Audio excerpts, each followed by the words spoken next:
ಶಿವಮೊಗ್ಗ ಜಿಲ್ಲೆಯಲ್ಲಿ ಹೃದಯ ವಿದ್ರಾವಕ ಘಟನೆ ನಡೆದಿದೆ. ಒಂದೇ ಕುಟುಂಬದ 4 ನೀರು ಪಾಲಾಗಿದ್ದಾರೆ. ಭದ್ರಾವತಿ ತಾಲೂಕಿನ ಅರಬಿಳಜಿ ಕ್ಯಾಂಪ್ ಬಳಿ ಹರಿಯುವ ಭದ್ರಾ ನಾಲೆಯಲ್ಲಿ ಈ ದುರಂತ ಸಂಭವಿಸಿದೆ. 50 ವರ್ಷದ ನೀಲಾಬಾಯಿ, ಅವರ ಪುತ್ರ 23 ವರ್ಷದ ರವಿ, ಪುತ್ರಿ 24 ವರ್ಷದ ಶ್ವೇತಾ ಹಾಗೂ ಅಳಿಯ 28 ವರ್ಷದ ಪರಶುರಾಮ ಮೃತಪಟ್ಟವರು. ಮೃತರು ಶಿಕಾರಿಪುರ ತಾಲೂಕಿನ ಬೆಂಡೆಕಟ್ಟೆ ಗ್ರಾಮದ ಮೂಲದವರು ಎಂದು ತಿಳಿದು ಬಂದಿದೆ.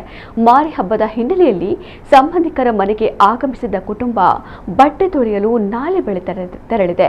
ಈ ವೇಳೆ ಒಬ್ಬರು ಕಾಲು ಜಾರಿ ನೀರಿಗೆ ಬಿದ್ದಿದ್ದು ಅವರನ್ನ ರಕ್ಷಿಸಲು ಮುಂದಾದ ಉಳಿದವರು ಕೂಡ ನೀರಿನ ಪ್ರವಾಹಕ್ಕೆ ಸಿಲುಕಿ ದುರಂತ ಅಂತ್ಯ ಕಂಡಿದ್ದಾರೆ ಎನ್ನಲಾಗಿದೆ.